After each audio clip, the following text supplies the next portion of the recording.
fourth graders. I'm back with our second lesson for this week, and we are still working on division. This time we're going to be investigating remainders. Now remember our last lesson, lesson 1 in module 6, everything was kind of neat and tidy, right? All of our division came out with an equal number, like an equal number of groups or an equal number in each group. This time, and that doesn't always happen, right? If I'm handing something out, I don't always have the exact number of papers, right? When I'm handing stuff out to the class, or if we're doing a project, I don't always have the exact number. I might have some left over. And that's what a remainder is. A remainder is what you have that is left over. And we're going to see what we do about that. What do we do when there's something left over when we're doing our division problems? So when you're done this Module 6 Lesson 2, you're going to be able to use visual models to identify the whole number quotient and remainder in a division problem. So we're going to start first by sparking our learning with Edwin. And Edwin is setting up tables and chairs for a party. There are 22 chairs. He must put the same number of chairs at each of these tables. How many chairs can Edwin put at the table? So we can see that there are how many tables at the party?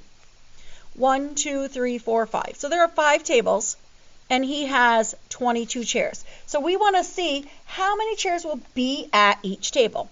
Now, when I look at this problem, I know I'm going to be doing 22 divided by 5. When I look at this number 22, I already know there's going to be a remainder. Not just because that's what we're doing, not just because that's what the lesson is. But when I look at the number 22, something's going off in my brain telling me that this has a 2 in the ones place. I know that when I multiply anything times 5, I'm only ever going to have a 0 or a 5 in the ones place. But this number does not, right? This number has a 2 in the ones place. So I already know, I can already see I'm going to have something left over. And that's okay. That's what's going to happen with this problem. But I want you to see that sometimes you can look at your numbers when you're dividing and already know that you're going to have a remainder. Or maybe you already know you won't have a remainder, right? Both ways can happen by looking at the numbers you're dividing. So our possible representation could be, well, I want to draw 5 circles, right? Because I know there are 5 tables. So I'm going to draw those 5 tables. Now I need to separate my 22 chairs for each table. So I'm going to have 1, 2, 3, 4, 5, 6, 7, 8, 9, 10, 11, 12, 13, 14, 15, 16, 17, 18, 19, 20, and then I have 2 left over. Now you might say, Mrs. Blair-Wilcox, I already knew that. I did that in my head. I know that 5 times 4 is 20, and then there's going to be some left over. There's going to be 2 left over. But I want you to see that with a picture, because again, not everybody might be able to see that with a picture. So how many chairs can Edwin put at each table? He can put 4 chairs at each table. Now I want to show you how we're going to write this when there's a remainder. So if my problem is 22 divided by 5, I'm going to put that there are 4, right? Because I need to count how many are inside. Here's my remainder. I'm going to do an R, which stands for remainder, and it should be a capital R with a remainder of 2. 4R2 is the same as 4 remainder 2. But our question was, how many chairs can Edwin put at each table? So he can put 4 chairs at each table. So when I do this division, this is my answer when I divide. But the question was how many chairs, so I only want the whole number. I don't want the remainder. So 4 chairs at each table.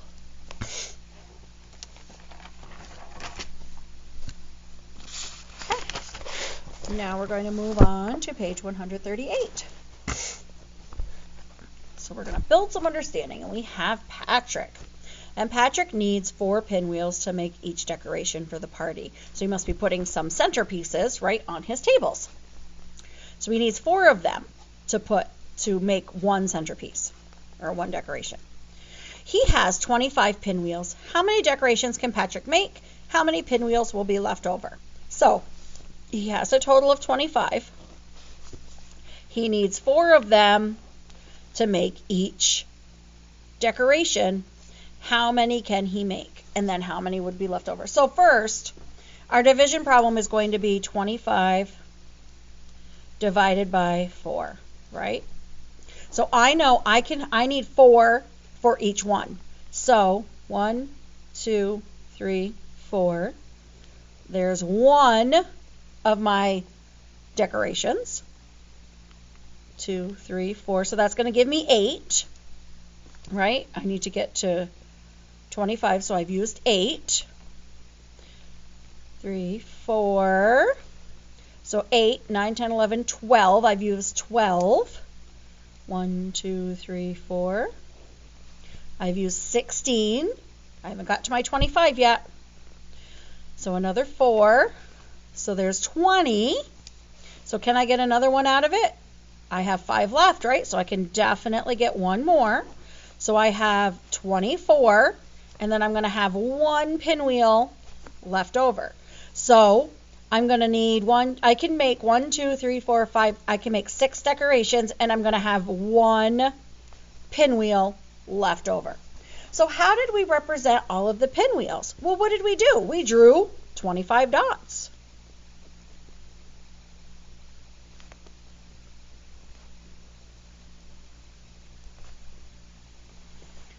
And then how did you represent the number of pinwheels in each decoration? Well, we circled, right? We had 4 groups of dots in a circle.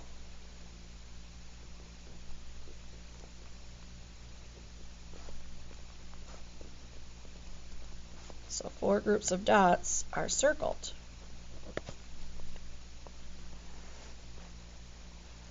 So then how are we going to use our picture that we drew to find the number of decorations Patrick can make? Well, we're going to count how many are circled, right? We're going to count how many circles there are.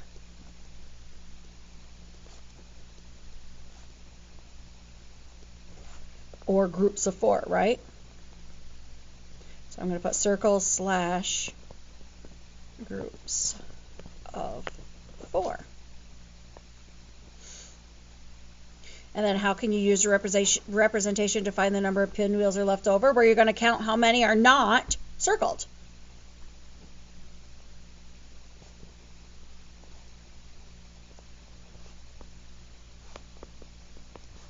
Or are not in a group of 4.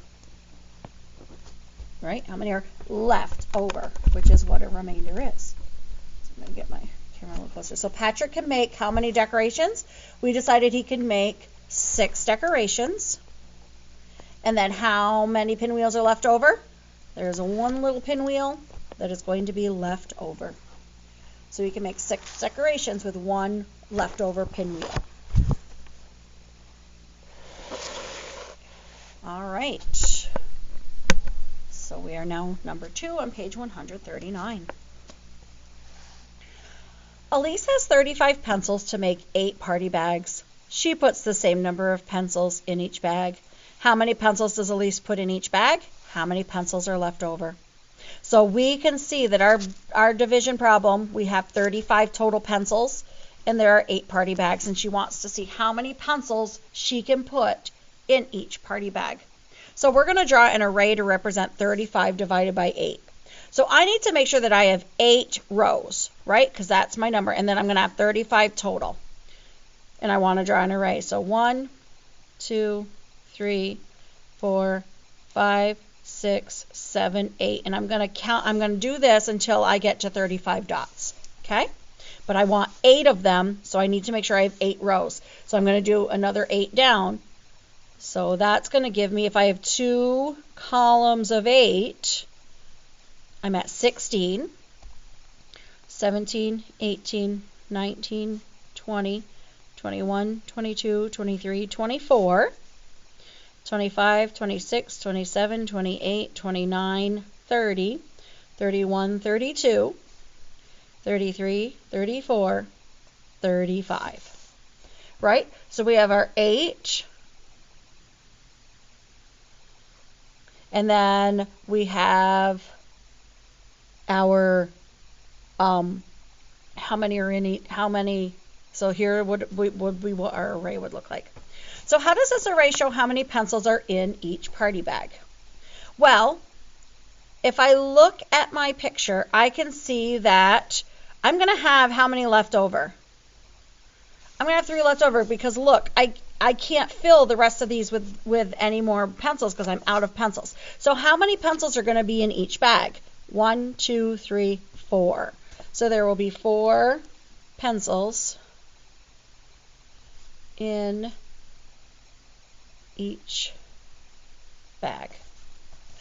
And then how does it show how many are left over? Well, you have the 3 extras, right? That are not equal, don't give us an even amount. 3 extra dots. So the whole number quotient is 4, and the remainder is 3. Now they do a lowercase r. I've always learned and taught that it's an uppercase r. I'm not sure why. I'm not sure what the difference is. I prefer the uppercase, but if you want to do a lowercase, you're welcome to it. But I do like that uppercase R. So there will be 4 bags with 3 pencils left over, or 4 pencils in each bag with 3 pencils left over. Okay, so let's practice. I'm going to check for some understanding. Leslie blows up 24 balloons. She will tie 9 balloons together to make a bouquet. How many bouquets can Leslie make? How many balloons will be left over? Draw a visual model to solve the problem. Well, we have how many balloons? We have 24 balloons, and she's going to tie them in groups of 9. So I need groups of 9 with my 24 balloons. So I'm going to do a group of 9. 1, 2, 3, 4, 5, 6, 7, 8, 9. There's one group of 9. Can I get another group of 9? Let's see. So 10, 11, 12, 13, 14, 15, 16, 17, 18, 19, 20, 21, 22, 23, 24. Do I have another group of 9? No, I don't. So she's going to be able to make 2 groups of 9 with how many balloons left over? With 6 balloons left over. So she's going to have 2 bouquets.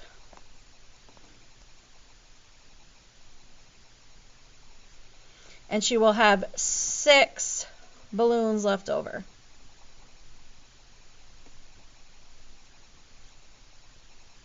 So she has 2 full bouquets with 6 left over. So this division problem is 24 divided by 9, and that equals 2 with a remainder of 6.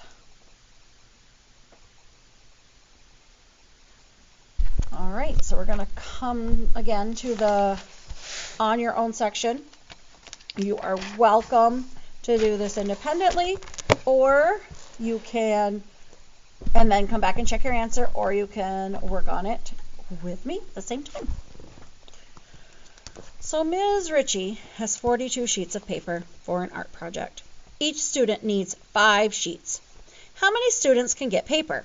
How many sheets are left over? So she has 42 sheets of paper, and we know that each student needs 5 sheets. So our division problem is 42 divided by 5, and we want to know how many kids are going to get to complete the project. So I need groups of 5, and I need to figure out how many groups of 5 I can get. So 1, 2, 3, 4, 5. 1, 2, 3, 4, 5. There's 10. 1, 2, 3, 4, 5. There's 15. 1, 2, 3, 4, 5. There's 20. 1, 2, 3, 4, 5. There's 25. 1, 2, 3, 4, 5. There's 30, right? 5, 10, 15, 20, 25, 30. I'm going to come up here and do another one up here because I'm running out of room. 35. 1, 2, 3, 4, 5. There's 40. And look, can I make another group of 5? No, I've got 2 left over. So how many students are going to get paper and participate in this project? 1, 2, 3, 4, 5, 6, 7, 8 kiddos, 8 students are going to get paper, and how many sheets are going to be left over? Well, there's 2 right here, right? So 2 sheets of paper are left over. All right, so next we're going to write the whole number quotient and the remainder for these problems. So number 3 is 27 divided by 4. So we have 27 dots here. And we can see that we've got groups. How many groups of 4 will I have? So 1, 2, 3, 4, 5, 6 groups of 4.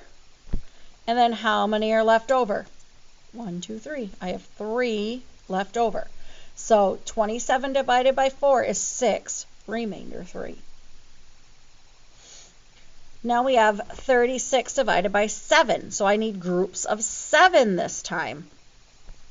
1, 2, 3, because if I go this way, 1, 2, 3, I could visually see that, but let's look. 1, 2, 3, 4, 5. Can I get 7 that way? No. Let's see if I can get 7 the other way. 1, 2, 3, 4, 5, 6, 7. That's the way I can get 7.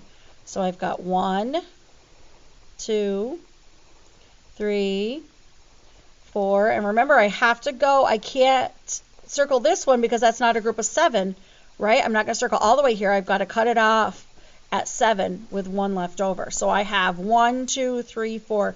I have 5 groups with 1 remainder, with 1 dot left over. All right, and our last problem, we're going to draw a visual model for 17 divided by 3, and what is the remainder? So we have 17 in groups of 3, and then we need to figure out how much we have left over. So 1, 2, 3, 4, 5, 6, 7, 8, 9, 10, 11, 12, 13, 14, 15, 16, 17. So I need groups of 3, remember. So 1, 2, 3, 4, 5. Is this another group of 3? Nope, there's 2 left over here. So I know that the remainder is 2, right? Because when I have equal groups, I've got 1, 2, 3, 4. So there are 5 equal groups.